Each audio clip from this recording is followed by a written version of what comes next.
The following program is intended for mature audiences.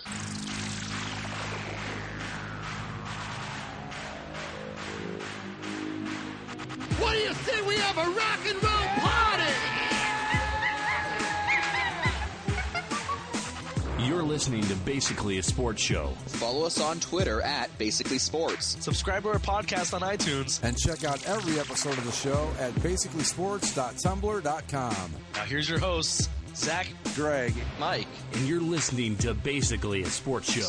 Right. You said you had thoughts. I do. On them. I have thoughts on the Los Angeles Chargers of Anaheim via Costa Mesa. Okay. No, don't lump Anaheim in with the Chargers. They don't. Give me a city. Okay, Los Angeles Chargers of Costa Mesa. Fremont. Carson Chargers. Okay. Anyway, I tell you what I think. After seeing that division play, I think the Chargers are the best team in the AFC West right now. You know what? Yes, they are. Thank you. I really believe that. Thank you, Gray. Thank you. Well, it's a little late for them to figure that out, isn't it? No, not at all. Look, They're a game behind the Chiefs right now? Yeah, I mean, Are they? I mean, they're only 4 and I think they're 4 and 6 right now. 4 and 6. And usually at this point in the season, that's a death blow. But considering this year has just been utterly shit-tastic, they can still make a run at it. You know, I think they've got to really go. sad. They're 4 and 6. They've got to go 5 and 1 the rest of the way, and that just might win that division. I'm not kidding, because the Chiefs. I don't know if any of you guys saw the Chiefs and Giants yesterday, but that Chiefs team. I don't know what we were watching at the beginning of the season, but it wasn't real. How the hell did the Chiefs lose to a team that got bitch slapped by the 49ers? I don't know. It's a valuable. It's a valid question. One player from the Chiefs said, and I thought, okay, this probably says more about Andy Reid and the coaching staff than anything else could. Mm-hmm. He said they've been playing cover 2 defense against us the past few games, and we're having trouble. It's like, okay, if you know what Cover the defense, 2? yeah, if you know that you can't It's beat like the simplest. right. Everybody uses cover 2. Right, and they are having all sorts of problems with it. And I went, that's not good, because it's not exactly the 80 or the what do they call it, the 46 defense the Bears ran or anything like that. Well, I mean, okay, first of all, again, cover 2, yeah, that's embarrassing. But secondly, anybody who knows bare bones football knows what the hell a cover 2 is. Right, and the Chiefs were good until teams started playing cover 2 against them, and all of a sudden they don't know how to get out of their own way. okay, but then if you know what the problem is, Fix it. how hard is it to practice against cover 2 in practice? That's what I'm saying about Andy Reid. This isn't like look. I'm not a football. I've never played a down of competitive football in my life, and I could figure this out. Like, if there's a type of defense that's giving you fits, I'm not even going to rag on them. It's cover 2, like whatever. Right? Exactly. There's a type of defense you're struggling with. Just run drills against it. That's my point. If you know what the problem is, and cover 2 or whatever, if you've identified it and you know you're having issues with it, why can't you make adjustments? And that's the thing I think says a lot about Andy Reid and that coaching staff. It's like they're either too bullheaded, like, okay, we know we're having trouble with it now, but we can beat this thing, and they won't make the adjustments, or they're just that stupid. I don't know which it is. Alex Smith, by the way, throwing for 40 attempts. That probably shouldn't be happening. Nah, not with Kareem Hunt and Tyreek Hill. They shouldn't be having to do that. No, and he only had 2, and he threw 2 picks. So, not good. But yeah, just the fact that they're having that much trouble with the cover 2. But this something that I really noticed, and I think Zach, your Rams did it a couple weeks ago against the Texans, and we saw a really good example of it last night in the Sunday night game. Coaches that can make adjustments versus coaches that cannot. And if you saw the first half of that Cowboys-Eagles game last night, the Eagles coaching staff, I don't even know who coaches that team now. Is it Sue Peterson still? Doug Peterson. He went into halftime and made adjustments, and you saw what happened in the second half. Whereas Jason Garrett, just I don't know what they did, but it didn't do anything to help matters any. And I think it's just it's been a thing. It's going back to my days with Marty Schottenheimer and the Browns, where you see what's wrong and you do nothing to address it. You're so bullheaded as a coaching staff, and I think this happens a lot across football, college, all the way down to high school. You get these coaching staffs that are so convinced they know best, they will not look at the hard data right in front of them, recognize it, and adjust to it. They're like, no, we can beat this. I don't care what it says. This is my game plan. I'm sticking to it. And I think we're seeing that with the Chiefs in the cover, too. It's like, come on, the guys. Chiefs, look, I'm looking at the schedule right now. So they started off 5-0, right? Yeah, they beat up on the Patriots, who are the best team in football. Well, yeah, that was week 1, which is, a decade ago. Yeah, but since then, lost 4 or 5. Yeah. But to the Steelers, to the Raiders, and then they beat the Broncos, but everybody's beating the Broncos now. The Bengals beat the Broncos. Yeah, Jesus Christ, yeah. And the Cowboys and Giants. Now, and you look at their schedule going forward, and you say, okay, the next 2 games are against the Bills and the Jets. Both games they should, in theory, win. Especially with the Bills kind of self-destructing. Oh, we'll get to that in a minute. We can talk about that in a minute, because that was just dumb. You talk about dumb coaching. There's another example of it. But, I mean, when you lose to the Giants, I think anything is possible at this point. Sure. Oh, yeah. No. I mean, okay. And they still have games against the rest of their schedule, by the way, is Bills, Jets, Raiders, Chargers, Dolphins, Broncos. If the Chiefs were any good, they would finish the season at least in those games. They'd win all but one. My thing with the Chiefs is that every year, even the good teams have a game where they just trip over themselves and they lose to a team like the Giants. The Patriots will do it at some point this season. Everyone does it. I remember a few years back, it might have even been one of the more recent Patriots Super Bowl championship years, but I seem to remember at one point the Browns beat the Patriots in the regular season. It's what the hell was that? Beat the daylights out of them, too. I mean, it was a blowout.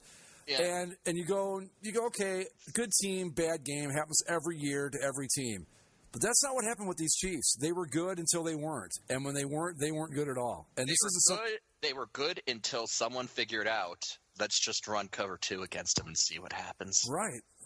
And that, to me, says that they're not going to come out of this nose spin. This nosedive. That's it.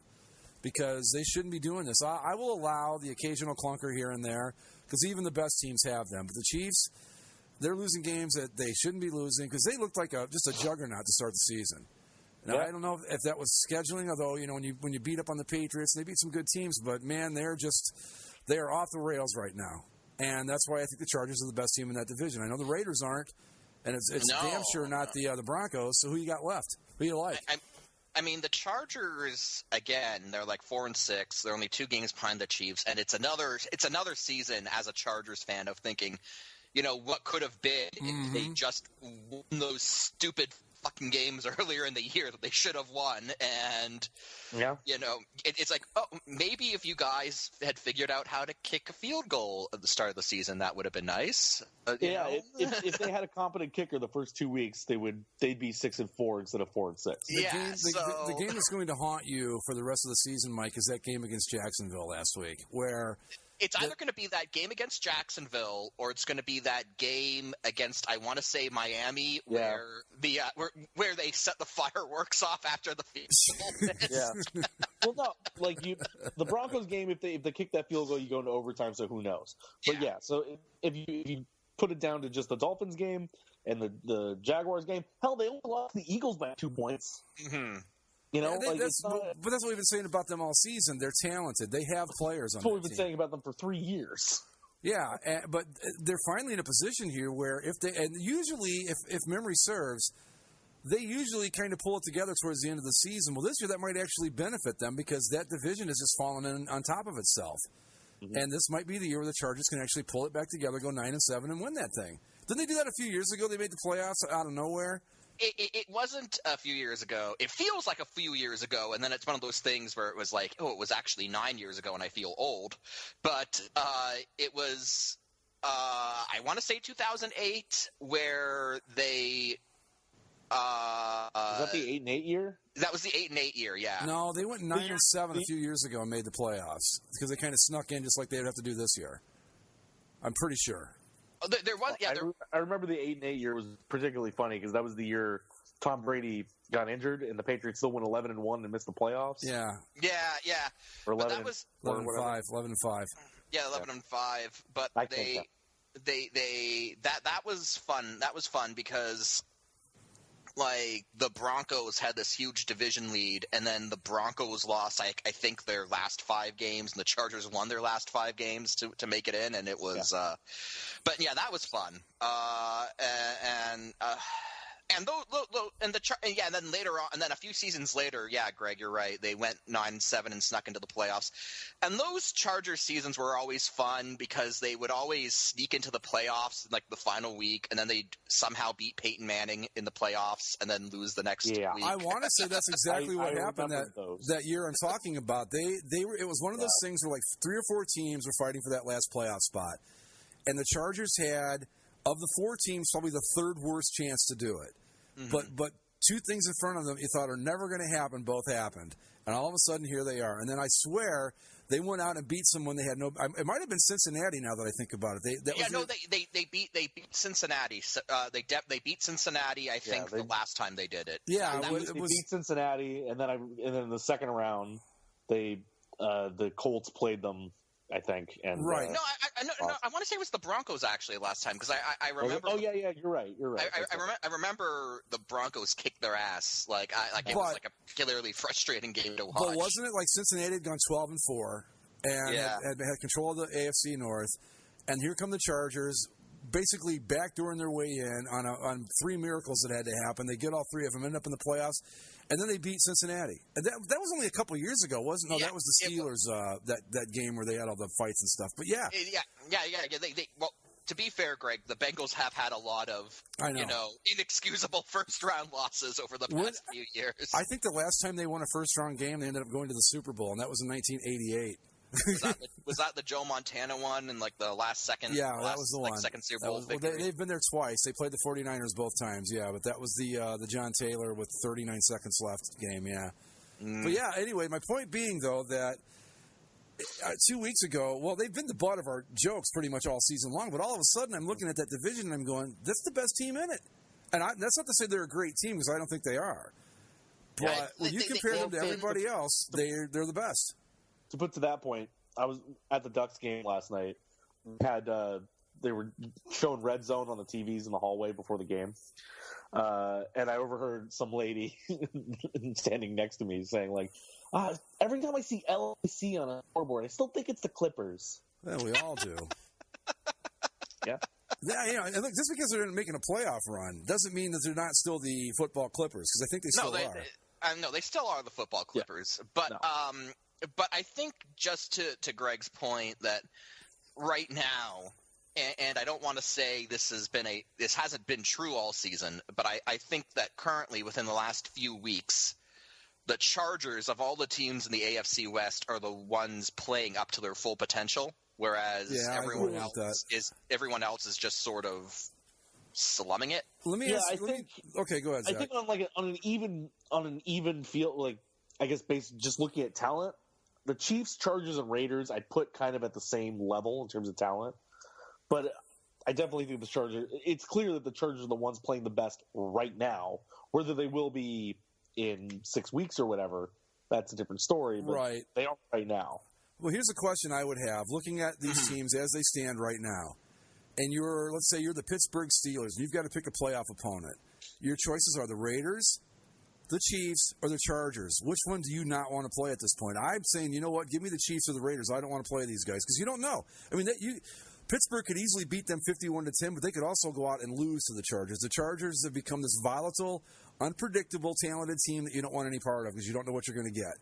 And that's more scary to me than the Chiefs and the Raiders ever will be this year.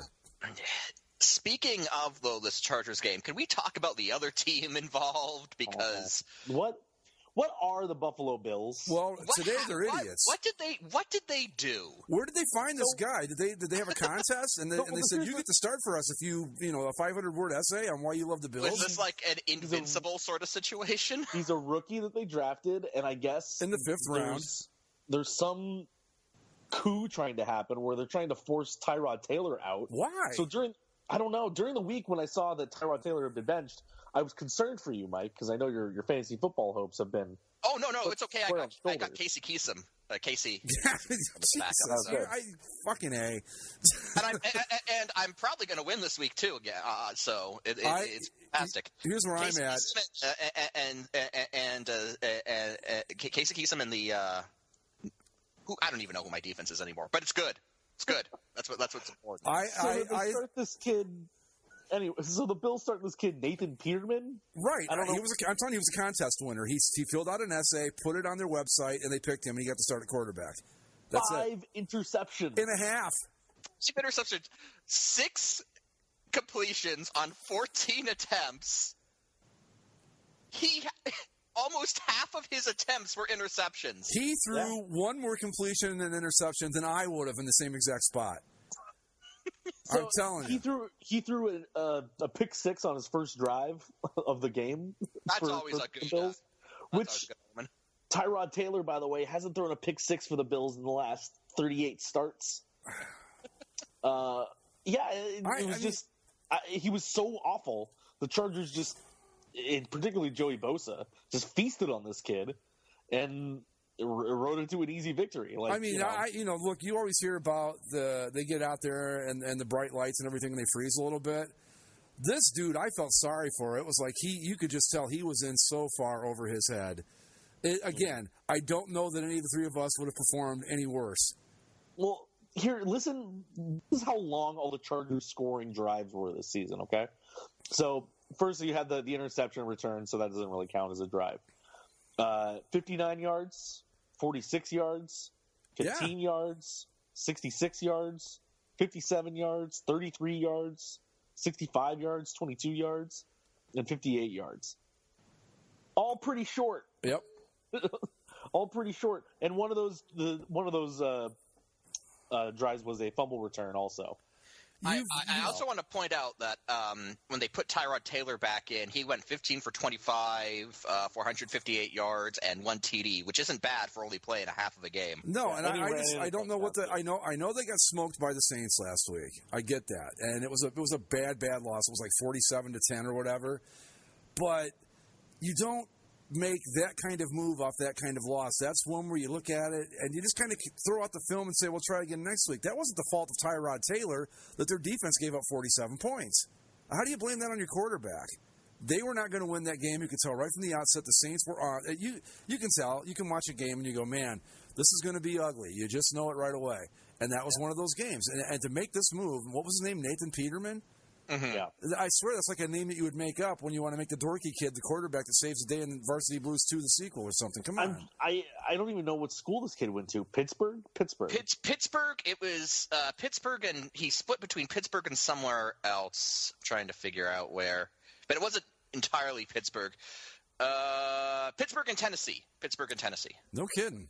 Yeah. I never heard of the kid until Neither did yesterday. I thought it was a joke at first, but you've lost the team at this point. I mean, you've got to think the veterans who are out there fighting for a playoff spot for this team. Because we've talked about it. They've been up and down all season long. But to me, that move was such a give-up move by – who is their head coach in Buffalo? Sean McDermott. By Sean McDermott. That was such a give-up move. Just basically a fuck you to his team, I think, to do this. I mean – What was wrong with Tyrod Taylor? I guess he's not Tom Brady. I don't know. I know this. He's by far your best option at quarterback right now, isn't he? Like they had lost 2 in a row, but they were 5-4 going into this week. Yeah. It's not bad. No, there's no reason to do that at that point. No, and it's the AFC where you've got some room to play with. You don't have to be perfect every week, and you kind of know that. I don't know what he was thinking, but I have to think now that, especially on the defensive side of the ball. Now, granted, those guys didn't play well 2 weeks in a row, but when you've got your offense doing shit like that, I mean, what did they see in this Peterman kid to make them think that he was a guy that could start against a pretty good football team? I mean, the Chargers are what they are, but you still got Bosa and some pretty good defensive players on that team. The Bills are still, I think, in a playoff spot currently. Like, there was no reason to do that. I mean, are they trying to tank and just go for Rosen or Darnold should he come out? I mean, what are they trying to do here? It's a little too late to try and start tanking. I think you're behind the 8 ball when it comes to tanking. I don't know. I'm with Mike. I think that Tyrod Taylor was perfectly serviceable. I mean, no, he's not Tom Brady. He's not Drew Brees, but he won them some football games. He's not terrible. And there's more news today.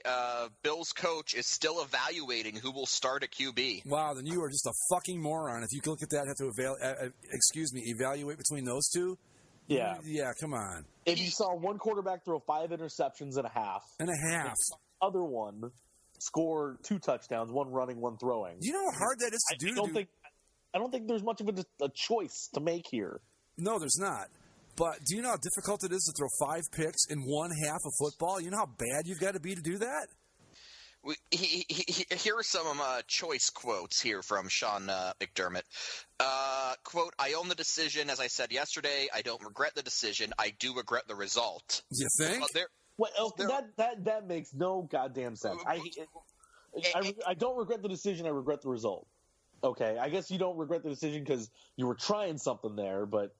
And then going on, referring to Nathan Peterman. Is that his name? Peterman? I guess. Peterman.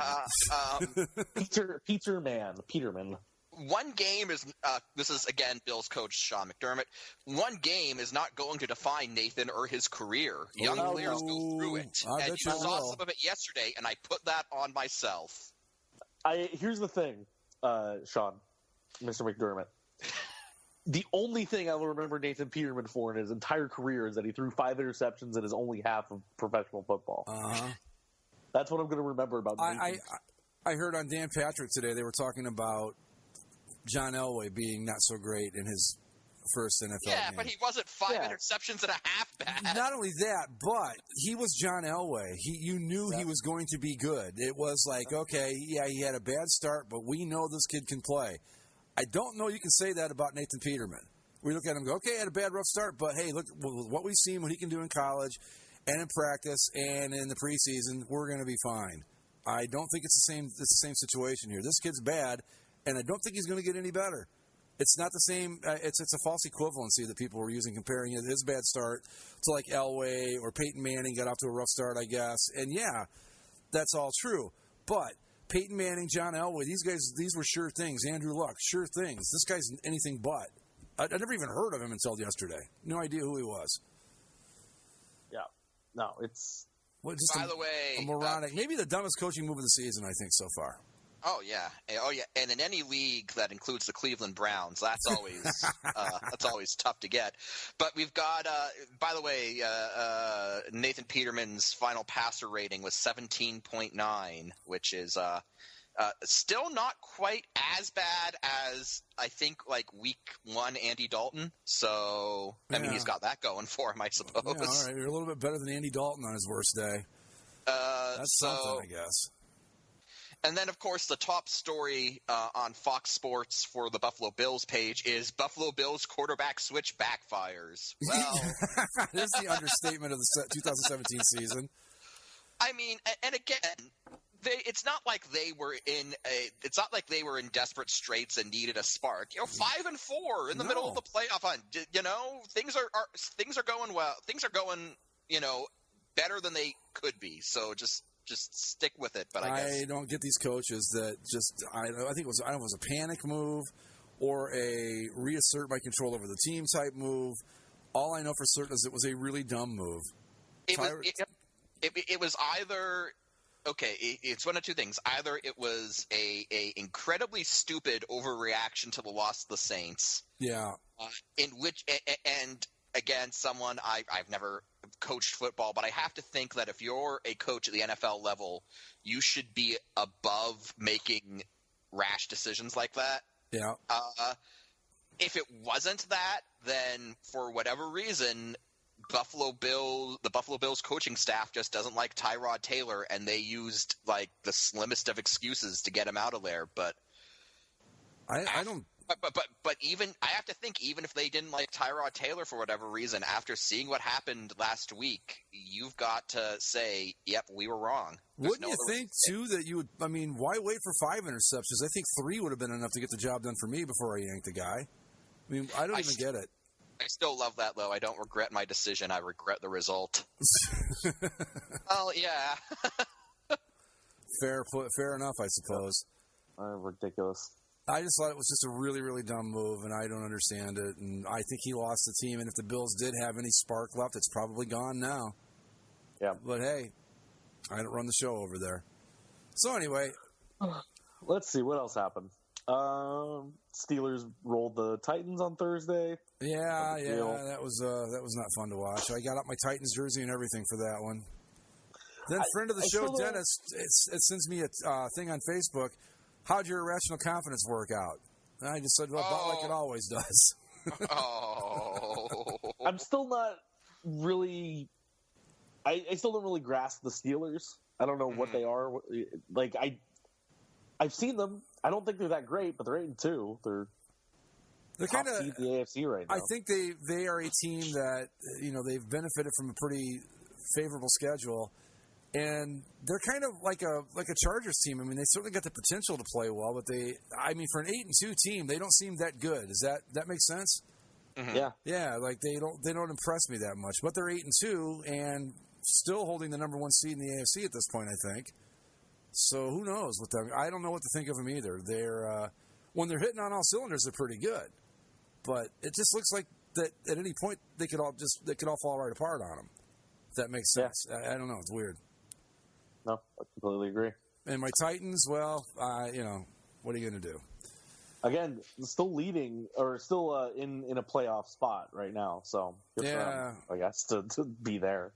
Well, but again, speaking of the wild cards of the AFC are not going to be the most stellar football teams you've ever seen in your life. I can't imagine one of them getting on a roll and winning a Super Bowl like has happened in the past out of the NFC, like with the Packers when they did it, or the Steelers themselves back in 2005 did the same thing. Yeah. But, Speaking of teams with records that you don't quite understand, the Jaguars are now 7-3. Yeah. After they beat the Browns. Yeah, ugly game. In many respects. Yes, many respects. I watched a little bit of it. Thank God for Sunday Ticket. Can I just say that? Oh, I couldn't imagine being stuck with this team and nothing else for 16 weeks a year. It'd be terrible. But the Browns, I figured it out, though. The Browns, since they've changed uniforms, are 4-35, I think, or something like that. Since they changed uniforms. Now, I'm not saying they played great before with the old uniforms, but they were certainly better than this. Yeah. Sure, I guess. Hey, at least they would win like 5 or 6 games a year back then, A low bar for success. But what a disaster of a franchise. I think that's all we need to say about it. There's really not much more to really go for there.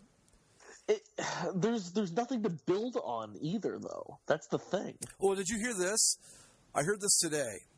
They were talking about why the Browns didn't draft Carson Wentz, and the reasoning was they felt he could not be a top 20 quarterback in today's NFL. Right. Oh, wow. We've all seen how that worked out. There are 32 teams in the NFL. Being a top 20 quarterback, I mean, that's not that great. Like, I'm trying to think of like who the number 20 quarterback would be in this league right now. Probably what? I don't know. I mean, Tyrod Taylor's definitely above that, right? I guess. Unreal. Yeah, it just we talk about the Browns far too much on this podcast sometimes. Yeah, we do. But the more and more you look at them, it's just I don't know what you do with a team that's this just listless.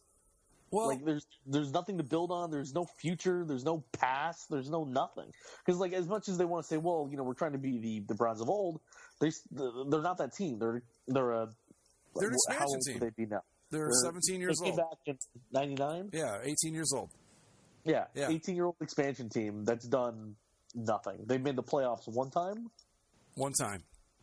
And had a colossal choke job in that one playoff game. We talked about it, where Tommy Maddox, of all people, led them back from being down 33-9. We were talking about this yesterday. If you were born the year the Browns came back, that makes you around 18 years old today. Can you think of one reason why an 18-year-old kid would want to be a fan of this team? No. I mean, that's the thing. You're not building any sort of legacy for your future either. There is no fan base to build off of here, because why would you do this? Who would put themselves through it? It's nonsense. And you guys correct me if I'm wrong, but I can't remember a team ever being this bad and this hopeless for this long. I know that we've seen stretches with teams over the years where you'd get like the original Buccaneers or along those lines, but I don't recall ever seeing a team that was just so hopeless right out of the gate and has just stayed that way for now. It's going on 18 years. I've never seen it before. It has to be the most inept franchise I've ever seen in professional sports, and I'm including the Los Angeles Clippers in there. Well, but that's what I'm saying. Like, I don't even know what to do with this team. Like, where would you start? Sure, draft a quarterback, draft an offensive line, get a new coach, get a new GM. What haven't they tried? They've probably tried literally everything, and they can't do a thing about it. They suck. How many times have they? They will suck. How many times have they hit the reset button since they've come back? I mean, at least 5 or 6.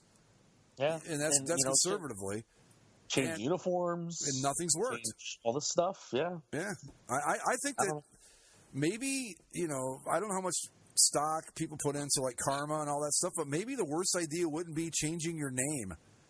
And they can't do that at this point, though.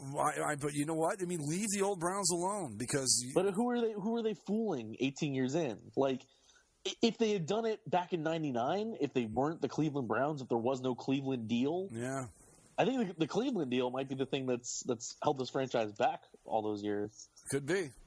I don't know. It's just they're god awful, and there's no hope in sight. Although I've heard that what's his name? The first round draft pick Garrett is actually pretty good.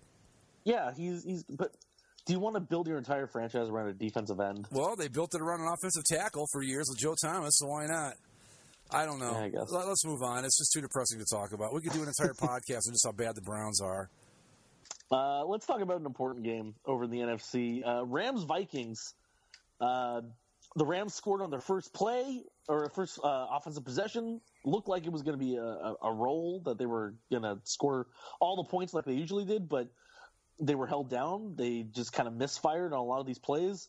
The Vikings tied it in the second quarter. The Rams could have gone ahead 14-7, but they fumbled at the 1, just like they did in one of their other frustrating losses to the Seahawks.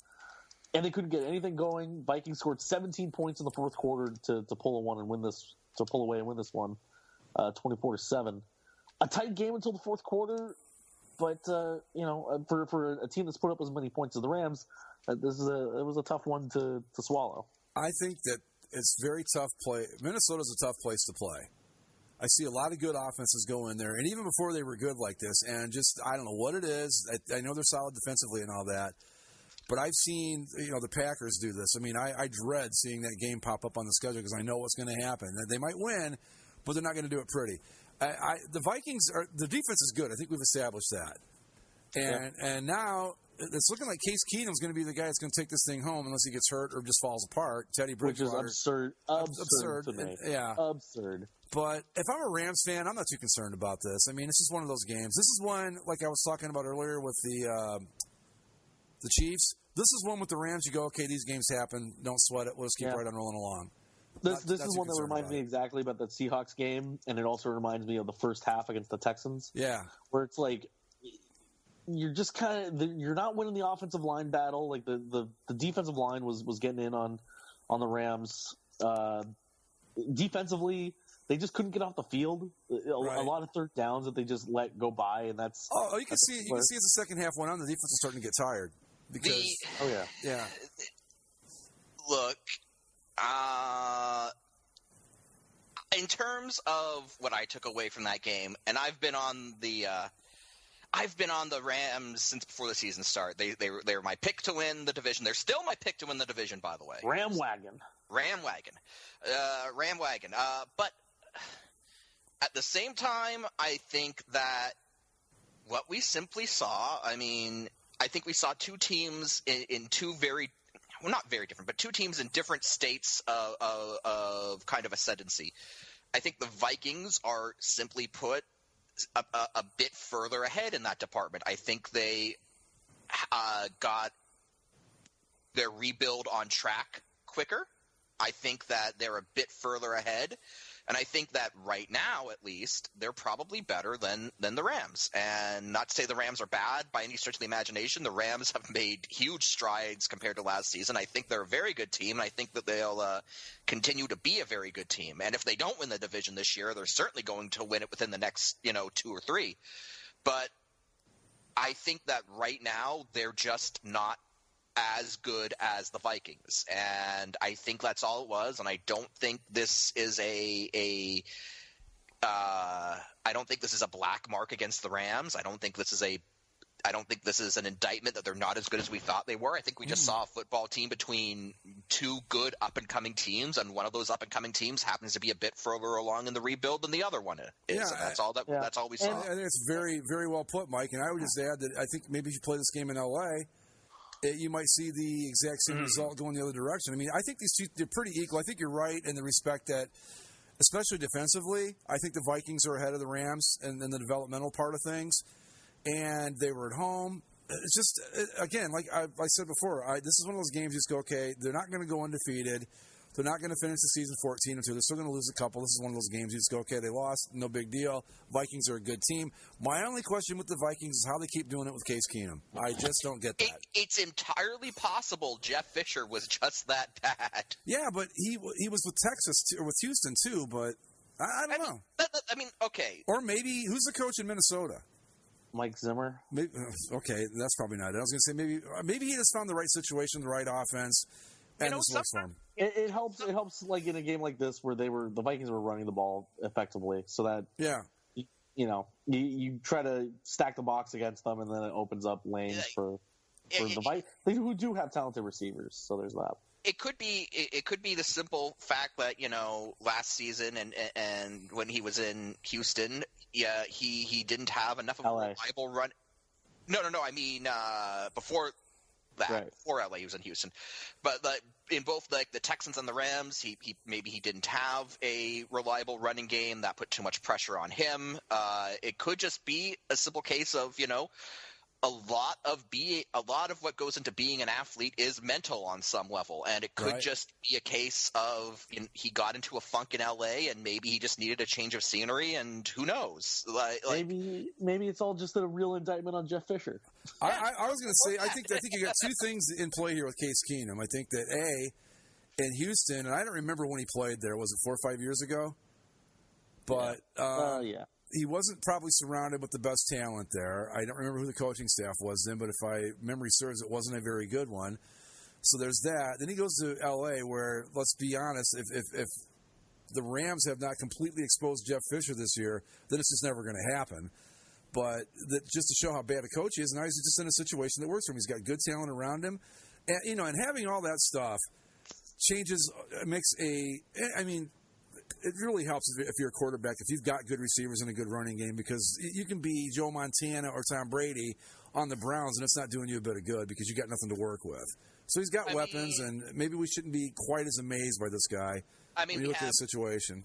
Let's look at the running game. He had Latavius Murray, who had 95 yards on the ground, and then their second leading rusher, Jerick McKinnon, 48 yards. 95 and 48 isn't a bad output to have from your top two running options. You can put 145 or so yards up on the ground every week, you're going to do okay. Yeah. And Case Keenum probably would do well with the Rams this year too. Yeah. It's you're right. The different situation does a lot. But speaking of Jeff Fisher, by the way, so UCLA new Browns fired head Jim coach. No. Why the hell not? Not yet. But UCLA fired Jim Mora last week. Yeah. This weekend, I should say. And apparently UCLA is in talks with Jeff Fisher. Chip Kelly's going there. That's what that's all about, I think. I heard on Dan Patrick today, and I agree that Chip Kelly's going to Florida. I don't think so. I think he's going to UCLA. Unless it's definite. Did he definitely sign with Florida? Well, I know the Florida people went up to New Hampshire to go talk to him. And he's going to UCLA. Mark my words. But Jeff Fisher wouldn't go to UCLA anyway. He's a USC guy. That'd be weird. Well, what he needs to do is he needs to go home. That's where he needs to go. It's home. Retire. Come on, Jeff. Retire. Go home. Go fishing. Go ride. I don't know if you ride a bike or not. If you don't, get one. Start. You got the money. What you don't need to be doing is messing with any football teams that I like. Or teams that I don't like, for that matter. Just go home. You had your run. You had your Super Bowl. You did your whole bit. You tricked people for, 15 years? Man, you get a scam like that, you pull it off, you make a bunch of money, shut up and go away before somebody figures it all out. That's what I'm saying. Lions moved to 6-4. They escape over the Bears. The Bears have been pesky this year, man. Yeah, they have. And I tell you what, I can't stop watching this Lions team. I don't know what it is about them that fascinates me, but I'm right there with them every week. I guess that's all I got left. I got to think the Bears could be good in a few years. Oh, yeah. Kind of seeing what they're doing. I think if Trubisky, I don't know what to make of him. Have you guys watched him play enough to really get a feel for him? He seems like he's got a good head on his shoulders for a rookie QB. I think he'll be fine. Yeah, but the Bears have been pesky. I mean, the only thing they got to do is they got to get John Fox to nail down those challenges. If they can do that, then they should be fine. Do you think because you've got the what's the kid in L.A. Zach, your guy, Jared Goff? No, your coach. Oh, Sean McVay. I think that I'm not saying John Fox is a bad coach, but I think there are times when you need a young mind to come in. I think this Bears team would benefit from a younger mindset because they're still. I think that, and maybe now again, I've not watched them enough to say this with any kind of certainty, but they seem to be playing a style of football that might not be best suited to the type of personnel they have. If that makes sense. And I don't know. I just wonder if that maybe the John Fox has just kind of passed them by, and that's not a knock. It's just you see him what's his name, McVay, and LA has done with essentially the same team Jeff Fisher had last year. I'm just wondering if a coaching infusion wouldn't help the Bears a lot because they are pesky, and I think they're talented, and they've got some players. And the Lions, they're going to do what they do. Yeah. Your Ravens shut out your Packers, Greg. Yeah. Yeah. Brett Hundley doing all right. Well, just to go back to the watch we've been having all year with the Browns and the potential game they might win. We had them on the board 2 weeks ago as the Packers could be the game they win, and then when the Packers beat whoever they beat last week, we said no, not even the Packers. Even the Packers can beat the Browns. Now I'm going back to it. I'm calling it right now. I'm predicting this. When the Browns play the Packers, that is a game they will win. They will beat the Green Bay Packers. The Packers are now behind the Lions in the division standing. Of course, the Vikings are kind of running away with it, but I don't know if you saw any of that yesterday, but Brett Hundley is horrible. There's no other way about it. I was sitting there going, you know what? I wonder if there's any way they could get what's his name, the kid from Oregon State off from the Rams, the third stringer, Sean Mannion. Yeah. But he's just terrible. Hundley, just not good at football.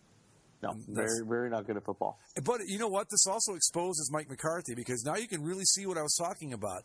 His entire offense is predicated on give Aaron Rodgers the ball and make something happen. Because they've got no answer for anything now because they don't have Aaron Rodgers. Just horrible. Just terrible, terrible football. Anyway, go ahead. I don't know what to say about it, but the Ravens are on the move for that playoff spot. I'm still calling it. They will make the playoffs this year. All right, go ahead. The Buccaneers now. 2-0 now under Ryan Fitzmagic. Yeah. Yeah, win the Battle of Florida over Matt Moore. Battle of Immortals, this was. God. But now the Buccaneers have risen to 4-6. So, I'm throwing myself under the bus on this too because I got taken in by it too. But what a massive disappointment this has been for the Buccaneers. I was legitimately excited that I was going to have a fun, up-and-coming, good football team to watch locally, and this has just been one wet fart after another. But, I do want to say that after that Cardinals game where Fitzpatrick almost led a pretty big comeback, I said they can probably do better than Jameis Winston, and they're now 2-0 since Fitzpatrick took over. So. I was reading something somewhere today, and Jameis Winston might be on thinner ice down there than we think he is. Yeah, that's on all across the front pages down here. Yeah. Huh. He might be because I heard there's some more sexual assault allegations that are out there or something, and well, he groped a Uber driver allegedly. Jesus. And then yelled some homophobic slurs. So just a whole lot of messy stuff that needs to be sorted through. Well, if you could have just gotten something racial in there, you would have had the trifecta. I think he gets extra points for that. So yeah, and especially now with the climate that it is with sexual harassment, if it is proven that he groped a female Uber driver, that's just not good. Not good. No. What is good is the Saints 8 in a row after they were down 31-16. Rally for 18 points in the fourth quarter, tie it up, go to overtime, and win it. Throw this one in Greg's column of turned it off because he figured it was over games. Yeah, I was just listening to the radio in the car, and I was thinking, okay, so the Rams are losing, and the Saints are down, and the Rams play the Saints next week, so that's fine. If the Saints can lose, that'll make the Rams are fine, and they can still maybe be in line to get the second seed in the NFC when it's all said and done. But then the Saints went and did that. Yeah. So now, it was going to be a big game next week, one way or the other. But Rams Saints next weekend is going to be neither team. If the Rams defense can show up, that'd be great. But you want a high scoring football game? Rams Saints, that's your game next week. This could be one of those Madden type games where it's like 54-45, and it's not good football. This Saints team is they're good. I mean, they're a good team, and I wouldn't be a bit surprised to see them come out of the NFC and go to the Super Bowl because I think they can beat the Rams. I think they can beat the Eagles. I think they can beat the Vikings. I think they're as good as advertised, and that comeback. I think the Redskins are the most frustrating team in the NFL to me because at times they look fantastic. Oh yeah, they look really, really good. And this is the game. This is the game that told me that they weren't for real this year because you have a team down like that. You got to close it out. Yeah, and they didn't. That's coaching, though. I think because how can you let that happen?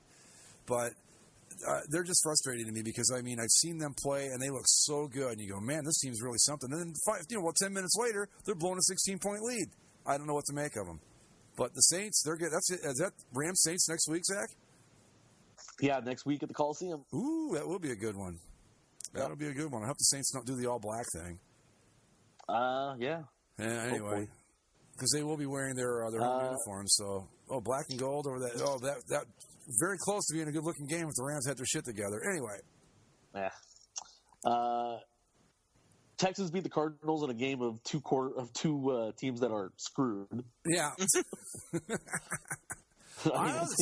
Texans at 4-6, still hanging around in that wild card race, man. Cardinals, man. I think there was a Tom Savage. Come on. I think someone, and the name of the person completely escapes me, so I apologize if you're listening. Someone on the CCSLC forums, I think, best described the winner of the AFC South as whoever manages to spill the least amount of their pasta on themselves after trying to cross the finish line in a drunken stupor. But God, if the Texans win the AFC South with Tom Savage at quarterback, that's got to be the worst division in football, right? So 31 points, did they allow them to combine the scores from the last 3 games with Tom Savage? Is that how they got to 31? God. Well, they were playing the Cardinals. Tom Savage threw 2 touchdowns. Right I heard, too, that the Texans... Blaine Gabbert threw 3 touchdowns. Oh, wow. That doesn't mean anything. I heard the Cardinals he also threw 2 interceptions. So. I heard the Cardinals did something stupid, though, to blow this game. I don't remember what it was, but... I didn't watch it. Yeah, this is a game between 2 teams that Yeah, this is a game that when you're flipping around Sunday Ticket, Greg, this is a game that doesn't even show up on my No, I honestly can say I did not watch a single second of this game yesterday. I would just flip right past it on the Sunday Ticket. I mean, understandable. All I can see looking from the box scores is that Arizona led Houston 21-17 going into the fourth, and Houston scored 2 TDs in the fourth. So the only thing I can summarize just by looking at the box score is that Arizona just had a really bad fourth quarter. How can you pitch this game to people to get them to watch it when you say... What was it that you said, Zach? I remember a few seasons back you were telling us about you flipped through on Thursday Night Football and it was like Jags, Titans or something. It's like 2 teams getting ready for next season. That's what I mean. How do you pitch this game? Okay, you've got 2 teams looking to not have bad quarterbacks. Blaine Gabbert and the Arizona Cardinals. Blaine Gabbert the answer for the Cardinals? Probably not, but they're going to try. Here are two teams that we are contractually obligated to show on television. Enjoy. What else? Anything else? Patriots. Jesus, man. Yeah. In Mexico City, the Patriots light up the Raiders 33-8. I do want to say that Fox Sports played a mariachi version of their football theme. Cool. For this game. Cool. Yes. I'll have to find that. Hear that. That's great. The Patriots are just, they're going to win the Super Bowl again, right? I mean, who can beat them? I mean, the only shot, I guess, right now would be the Eagles. Right? I'm not so sure the Eagles even get out of the NFC. Yeah, I mean, the Eagles are kind of known for completely collapsing in the playoffs, so, sure. I mean, who the hell even knows? But I tell you what, though, if you had any doubts about them, they kind of erased them yesterday with that game against the Cowboys. Because they played not great in the first half. They didn't look good at all in the second half. It was like, okay, like I said at the top of the show, they made adjustments and came out and just ran the Cowboys out of the building. And I thought, this is a good football team. And Carson Wentz could have been a Cleveland Brown, but no. He won't be in a top 20 NFL quarterback. No, you're right. He's a top 5, assholes. Well, they had to listen to Jonah Hill on that one and pass on him. Right, yeah. That's what you get when you hire a fucking baseball guy to run your football operations. Anyway. Is Carson Wentz the MVP of the league at this point? I'd say yeah, because I think he's done more. I mean, obviously you got Brady, who's always in consideration. Of course. Yeah. But Wentz, I don't know, though, man. Brady just does what he does, and be a tough call. I want to say Wentz, but I'm not sure I'm saying Wentz just because I don't want Brady to get it again. Here, let's pull up some stats. I mean, not that it means anything, but here's Brady's got better total numbers. QBR leaders. I think Brady's got better numbers overall. Go ahead. Total QBR right now, this is ESPN's made-up statistic. Right. Deshaun Watson is actually number 1, but, he's not going to be winning it. Yep. Number 2 is Case Keenum. Yeah.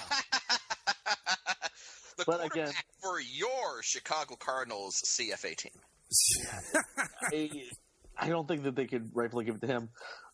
Then they got Tom Brady at 3, Carson Wentz at 4. Then you have Dak Prescott, Kirk Cousins. Yeah, I think it's really those two. I mean, come on, not Casey. Come on, Casey Keenum. Come on. I think he didn't play. He hasn't played all the games though, didn't he? Not start until like week 3 or something. Not that should be an excuse, but yeah, Bradford played the first couple. Yeah. And then, I'm trying to think of other players that could qualify. I know there was some brief talk about maybe even Todd Gurley, but I wouldn't put him as a Kareem Hunt was in the conversation when the Chiefs were still good. Yeah. I can't think of anybody else. Really, the problem is, as we talked about plenty of times, there's only, when we say like who are the elite teams, there's only like 3 teams that you consider really good, 3-4 teams that you consider really good, and then the rest of the league is just kind of there. It's a ball of mediocrity before. It's like a big ball of mediocrity before you pass into like the really bad teams. When it comes to thinking of like great individual performances, the only one that jumps off the page right now is Carson Wentz, and that's because, as you said, Greg, it's Tom Brady's just doing what he does, so you kind of put him to the side. Yeah. Until you have to look at the final numbers at the end of the season, but there's no Matt Ryan season happening right now from last year. No. There's no Aaron Rodgers single-handedly leading his team to the playoffs this year. It's not that, and I think Carson Wentz also gets a little bit of the edge because the Eagles have had a lot of injuries that they've dealt with. So that was the thing. I saw a thing too, where like I guess the Cowboys are complaining about injuries or something, and so the Eagles put out this tweet that showed like, hey, look, we've lost all of these guys, and we're not whining, and we're 8-1 or 7-1 at the time. I don't know. I mean, like I said, I want to give it to Wentz but I'm not sure it's just because I don't want Brady to win it again. But I mean, you can't love him or hate the Patriots. I mean, my God, this run of just incredible football they've had for whatever it's been, like 30 years now, feels like anyway. But I don't know. I think I'd probably give it to Wentz because it seems like he's done a little bit more with less. If that makes sense.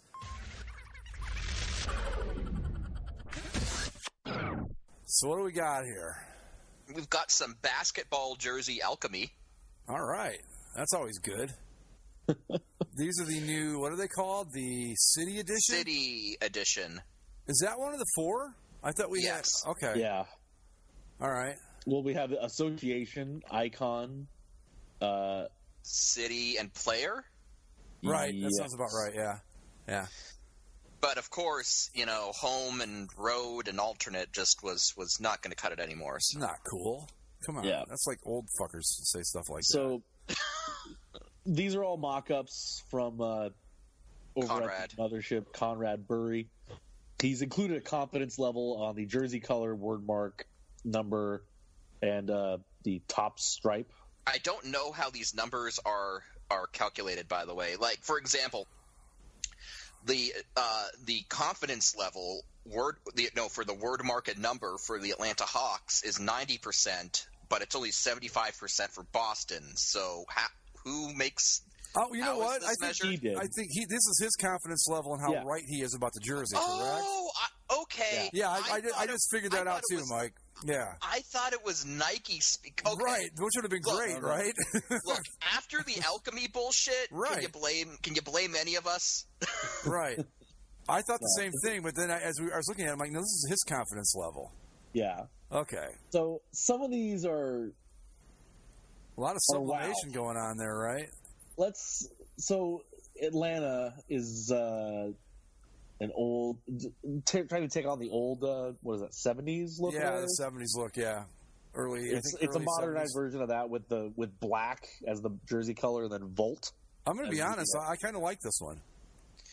Yeah. I'm just over the whole Hawks identity currently. Like I like the new logo that they have, but that the whole neon thing. I think we all thought it was kind of interesting when it first came out, but as I was worried about back then, this thing it loses its novelty quick, where you just kind of get tired of it fast, It's I think the Hawks would probably be best served. I think they could really have a good look if they just committed to being a red and white team. Yeah, go back to the Dominique Wilkins era colors. Yeah, the red, white, and yellow. I agree. But that's not fire enough these days. So, but I like the design of the jersey, so that's pretty cool. But the sublimation though, like the little whatever that is, the stripes or the like tiger, they all seem to have that, and I'm not crazy about it.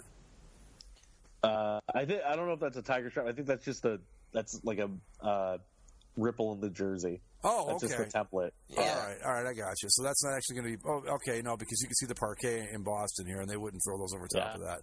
Yeah, this Boston one, he thinks the jersey's going to be gray for sure. He's 50% of the pattern, but if they go for the parquet floor pattern, that's typical. I don't need that. I think Boston's a team that, with their tradition and everything, probably just be best served to just stay with the green and the white and kind of leave everything else alone. Mm-hmm. But they won't. But if they're gonna do one, I mean, this isn't the worst thing they could have done with a gray. But whatever. Then of course, there's Chicago. I hate these Bulls jerseys. Now, why would the Bulls go with like a Clippers look here? I don't understand this. It's taken from the Chicago City flag, and those are the city flag colors: the light blue and the red and the stars. All right, but it immediately brings to mind like the Clippers, or better yet, the old Kings colors. To me, I get serious 76ers vibes with the red, white, blue, and the stars down the sides. Yeah, the light blue, though, is very reminiscent of like the old Kings look, and I think the Clippers, or not the Clippers, but the Clippers did. The Clippers had light blue ones. Yeah, right. That's what I get out of it. Yeah, but like you've seen the Chicago City flag before, right? No. Oh, it's like all over the place. It's wildly popular. Is it? I'm pulling up a image of it now. Yeah, it's been used on a lot of stuff. Well, maybe I've seen it. I'm just not aware of it. Send me the link. Let me see it. Yeah, CM Punk made it popular in wrestling circles. Ah, all right. Copy image address. Where's Skype?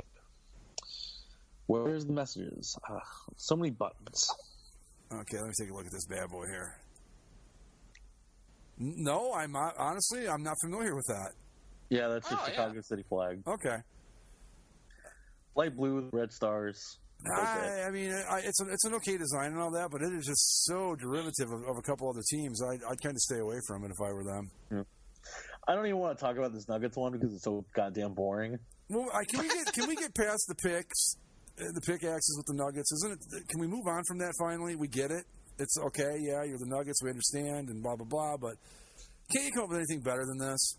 I mean, where's the skyline? The skyline was cool. That's what they should have done with. I like the old mascot logo they had of like the prospector. Yeah, there you go. Right from the ABA days. Yes. Yeah. Yes. I mean, yeah, you're right, Zach. It's just like, I mean, if you were going to sit down and say, okay, the Nuggets are going to come out with a new jersey, what do you think it will have on it? Wouldn't we all say the pickaxes? No, I would think if they're coming up with a new jersey, they'd use like a modernized version of the skyline. Because like, this looks like a practice jersey. Like I've seen this from them before. You'd think that a jersey that's, you know, a quote unquote city alternate or like a city jersey would be the perfect opportunity to bring back the skyline. Absolutely. But yeah, no, this is the best. Let's bring back the sky. Come on, guys, it's awesome. Oh Look yeah, definitely. Look at that. Definitely. All right, I'm hoping he's really wrong about this Golden State jersey. Well, they've done a jersey like this in the past where they play it because it's of San Francisco and the. Why does it have a possessed Cocker Spaniel over the bridge? That is a Chinese dragon for Chinese New Year. No, it looks like a Cocker Spaniel. I'm sorry. I know it's a Chinese dragon. It looks like a possessed Cocker Spaniel. Stop being culturally insensitive, Greg. I'm sorry. It looks like the dragons that people like, you know, the paper dragons that they walk through and make them move. Right, yeah. But they all look exactly like that. Yeah. I don't know. This one's kind of simple. They're clearly making this to sell it to a specific demographic. You know. Yeah. Mm-hmm. That's what that's there for. Which is hilarious. I imagine that rather than actually buy this, they'll just be awash with Chinatown counterfeits of this design. Yeah, and of course, the thing we did touch on with it too is the Bay. Yeah. Okay. To our perpetual Western and Eastern Conference champions, the Bay is stupid, the city is stupid, and the land is stupid. Yes. It's all stupid. Yep. You're San Francisco and you're Cleveland. Just be San Francisco and Cleveland. Except for in the case of the Warriors, they play in Oakland, but your point remains, yes. They're going to be San Francisco. That's true. Yeah, now the old city jerseys, I liked everything about them except that it said the city. You know, I think they went with a later version, just had Warriors over it, which looked really cool. But the Bay, come on. Can we stop with, like Mike just said, the Bay, the land, the six, the whole nonsense? Driving through the six with my woes? Right, exactly.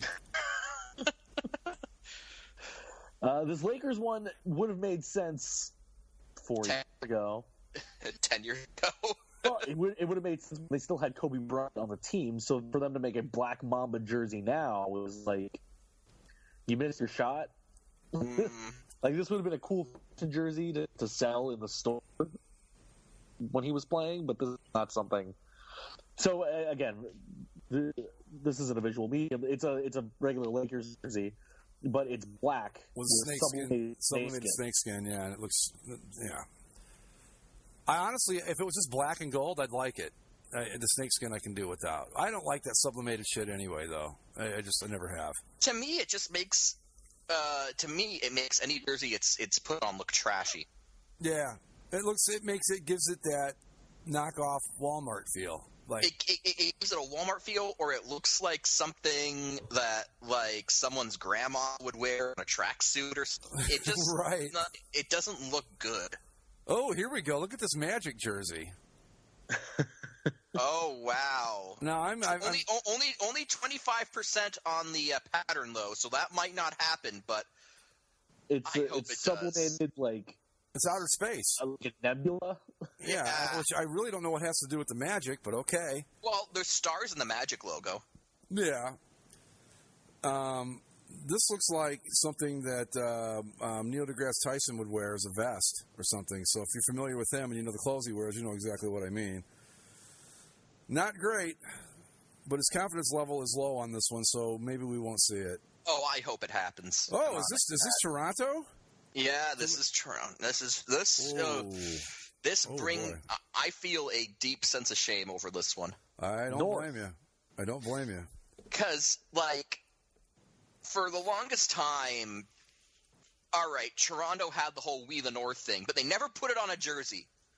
And that was fine, because I could make fun of all of the other teams that put stupid shit like Motor City on their jersey, or, you know, the Bay, for example, or PHX, or ATL. I could make fun of everyone for that, but now I can't, because my team just put North.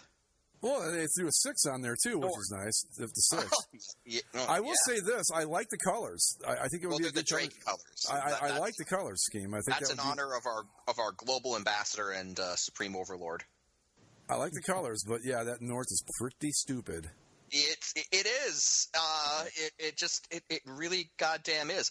I suspect they're going to bring out the We the North flag too, so we're just going to be all North all the time. It'll be super North. Spurs, nothing new to report here other than the sublimated camouflage, which I don't know why we need that. I think they've done that before too, have they? So that's nothing new. Yeah. Same old. My favorite of these. This is my favorite.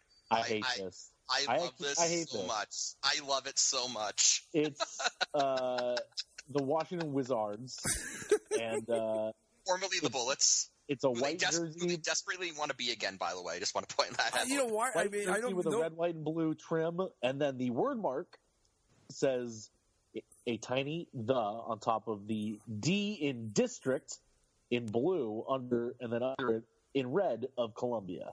I don't know why, and no pun intended here, but why don't they just pull the trigger and go back to being the Bullets? Come on. I mean, you look at all of their uniforms these days, and it's like you might as well just be the Bullets. We want to be we want to be the Bullets. We're going to try to be the Bullets as much as we can without calling ourselves the Bullets. But I love this jersey so much. Do you really, or are you being sarcastic? Both. Okay. Because it's more of a hipster irony, like the affection I feel is genuine, but at the same time I don't like it for traditional reasons. Like, okay, here's my thinking about this, and I brought this up on the boards from time to time, and I admit I mostly do it now to annoy Art and SoCal, but the District of Columbia, okay, the capital of the United States hasn't been known as Washington or Washington, D.C. since 1873. Because in 1873, Congress passed an act that completely reorganized all of the various cities and townships in this District of Columbia, and it abolished all of them, including the city of Washington, and reorganized them under just one blanket government, the District of Columbia. So technically speaking, by a strict reading of the letter of the law, the capital of the United States where these teams play is the District of Columbia, not Washington. So Washington, D.C. is just basically a nickname then at this point? At this point, it's just a nickname. People call it Washington, D.C. It's got semi-official status because a lot of city government organizations use the name Washington, but officially, strictly by the letter of the law, it's just the District of Columbia, and I love the fact that they actually put it on the front of a jersey for one of the teams. Like, don't get me wrong, it looks horrible, and the little tiny "the" is just the epitome of ridiculousness. Like, that just pushes it over the top. I'd figure that they would have said the district rather than the District. Oh, now that would have been perfect. That would have been absolutely perfect. To yes, compete with the Bay and the land, right? The district and the North. We could have the North, the land, the district, and the Bay. Yeah, that would be just the best. I'm really surprised, honestly. I think Zach makes a good point. I'm surprised that's not what they went with. I'm disappointed in Nike. Come on, Nike. Come on. I mean, that thing was just begging to be called the district, right? But I love this, and it's great. I usually bring that argument up to suggest that the Nationals should wear their DC caps full time because I think that's the best cap logo they've had since they moved from Montreal. I agree. I love that hat, and I would have bought one before they went out of circulation. But unfortunately, they don't, and I'm just happy that it's something. It would be something to make them different, rather than just everyone going Washington or a W or whatever. Well, plus the W is a straight up. It's not even. It's their old Washington Senators W, and I get that you want to honor that part of the past, but that I don't know. I think the DC hat would have been cool too. The DC would have been a cool little thing. It's like how the Twins are awesome because they have that TC cap. Oh, I love that hat. I mean, so yeah, the Nationals should definitely rock the DC, but I'm just happy that some team in Washington has put the just District of Columbia on their jerseys, and it looks terrible, but I can't help but love it. Yeah, man, that DC cap was nice, wasn't it? It was. Oh man, the W was probably actually the worst part about that initial identity for the National. Yeah, that looked good. The DC. What are you going to do? Until they put us in charge of this stuff, we just have to live with this shit. This was actually part 2 of his mock-ups. Here's part 1. We can go through some of these quick. Some of these are pretty boring, but others are stand out. Like the first one is just the regular Nets jersey, but it says Brooklyn Nets. This reminds me. Okay, so have either of you two seen The Office? You've watched The Office, right? No, yeah. I don't know. Do you remember, Zach, where Dwight gets Michael a Penguins jersey for his birthday, but it's personalized on the back from Dwight? Yes. That's what this reminds me of. Like, Brooklyn Net, really? It's pretty busy. Oh, that's going to look pretty dumb. Cleveland. Oh no! Like we said, is the land. No. Welcome, Greg. Now you're in my boat. No, it couldn't be worse. Gray jersey with yellow piping and the land. Oh, come on! Have the Cavs ever been gray and yellow before? No, not that I'm aware of. No, I don't think gray's ever been part of their color scheme, has it? No. No. I'll tell you what. Well, it's the color scheme because the sky's over the land. The color of smoke from industry. Oh no, this is color of the sky. I mean, there's no question about that. As long as it's overcast and cloudy, that's fine. I can go along with that. Greg, tell you what. You get a land jersey, and I'll get a North jersey. All right. We should start using these things to settle bets. Like if we have a bet, okay, say we have a bet. Zach, if you lose, you have to wear the land jersey. Oh, geez. Well, so here comes Detroit because, hey, we don't have enough stupidity. They've worn this one before. That's nothing out of the ordinary. Better yet, we should institute this in the CHL where the person with the worst record in the league has to wear the land jersey. I'd be down for that. Next year, the Thunder Bay Bolts will just be the Bay Bolts. No, it doesn't be the. Screw the Bay part. Just be the like the other half of it. Or just Bolts, or just B squared. Yeah, there you go. Bolt City. Bolt City. Yeah. Bolt Bay. Oh, look at the Clippers. Well, they're staying. Oh my God. Yeah, that one. This one's pretty bland. It's red, and then it just has the piping is blue on one side, and the piping is red on the other, or white on the other. Yeah, it looks really dumb. Memphis is just white and black. I don't understand this. Why? Is this a reference to something that I'm not getting? Not that I know of. Me either. It looks like it's a placeholder jersey. Yeah. Oh, geez, Miami, really? The Miami one is cool. I love this. Pretty awesome. The Miami Vice jersey. Okay, welcome to 1987, folks. So the best part about this jersey is that the Miami wordmark is actually based off the wordmark of their first arena. Brilliant. Wow. Okay. That one's Miami. It's stupid, but I love it. This Miami one's probably my favorite one so far. Milwaukee's is lame. Did they just run out of ideas? Like, I don't know, put the Bold with the state of Wisconsin up on it. The coolest thing about that jersey is the Harley patch on it. That's it. Oklahoma City's, they've never had a good jersey. Man, looks like they're not going to start now. You know what? I really like the blue and white alternate they had. With the stripe, I loved that one too. I wish they hadn't stopped wearing it. That thing was great. I mean, it's manufactured throwback stuff where it's like, yeah, that's okay though. It is manufactured throwback stuff. I'll give you that, and there is a certain emptiness to it. But at least it looked not offensive, as opposed to everything else. I thought it looked damn good. I liked it. I thought it looked great. You know, I mean, they really could have owned that look before the T-Wolf decided to own the blue and white look in the NBA. Well, not only that, but it's a manufactured throwback look, but it was a style that was used. I mean, it's not like what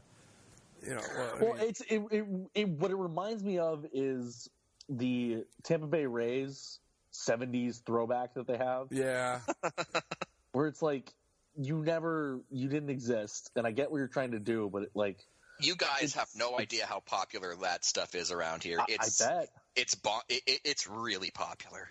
Well, when you look at what your options are to buy like a current jersey with them, you've either got that or you've got the Padres East basically, which it's not very good. Oklahoma City, I also thought the light blue, which is I think it just says Oklahoma City on it, isn't terrible either. Yeah, but, all right. But oh man, Portland, what are you doing?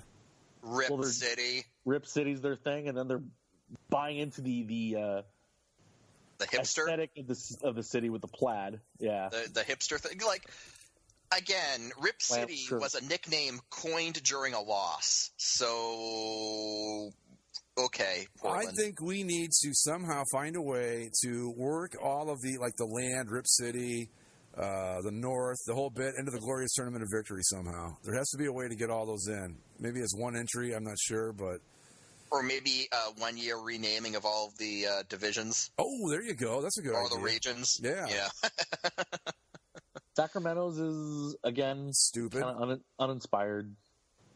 No, but see, that same color scheme as the Chicago jersey, basically. I like the colors, though. I kind of wish that the Kings had gone with the throwback colors when they redesigned everything. Yeah, I think that would have looked great. Because I loved how they went back to the, basically went retro with the logo. And then Utah is going full Houston Astros with the sunset look. Gold at the top, down to red at the bottom of the shorts. None of which are team colors, right? Yellow is. Oh, yellow, yeah, okay. Yeah. That's it. Yeah, I'm not big on that either. I mean, everywhere has sunsets. From Houston to Arizona, you can see the sunset anywhere. Unless, you're in that, one really northern part of Norway where, the sun doesn't set for, a month. Right. But it does set eventually. It does, yes. Eventually there is a sunset. So what do we think? Do we like any of these at all? I kind of like the Atlanta one a little bit. I mean, there's a couple. Miami I really like. Like Miami. But this is what we get when Nike comes in and basically says that every team is going to have 2 alternate jerseys, right? And that we do away with home and jerseys. Technically, a team doesn't have to have a white and a colored jersey. They could have all the jerseys just be colored jerseys. Oh, we didn't talk about the new the Pelicans. It's just the NOLA. They've done that before. It's their Mardi Gras uniform that they used. Right. 5 ago. Yeah, the only one I could say I liked so far is I thought the Atlanta one was kind of cool, but that's because it's like Zach said, it harkens back to the 70s throwback, which I liked. So that's about it. I like Miami, and I still maintain my ironic of the District of Columbia Wizards jersey. So those are the 2 I'll give a nod to. Everything else, though, it's just uninspired. It's just not very interesting. A lot of it's uninspired, and going back to what Zach said, when you say every team is going to have 4 jerseys, eventually the idea well is going to run dry. And when that happens, you get shit like the Bucks, where it's what do we do? I don't know. Just put the secondary logo on it. See, wouldn't it have been just a better idea overall to take one of these 4 designations and just make it a straight-up throwback and just go that route with it? Say, instead of Atlanta doing the city edition with the obviously throwback-inspired look they have now, just do the damn throwback. Well, some teams have done that. Like the Lakers, for example, one of their jerseys is just the they wore it the other night. It's the powder blue MLPS or MPLS, whatever it is. Yeah, MPLS jersey. Yeah. I will say that I kind of like this Utah jersey, just the jersey low. The pants, yeah, terrible. Like I think somebody just wearing that jersey around town would look pretty good. That would look good, but as a full uniform, it's not going to work. For some reason or another, I don't remember. I think because I found it for like $3 at a TJ Maxx. I have a Jazz jersey. I don't know why, but I do. A blue one. Just, thought I'd say that in. I'd love to get one of the Jazz jerseys from the 90s. I'd pick one of those up. But which one was that? Was that the the mountains and everything? Yeah, the mountains. Yeah. We're going to wrap it up. You can follow the show on Twitter at Basically Sports. Subscribe via iTunes, Stitcher, Spreaker, and the YouTubes. And find us on Facebook. We'll see you next week with a big weekend of college football to talk about. Adios.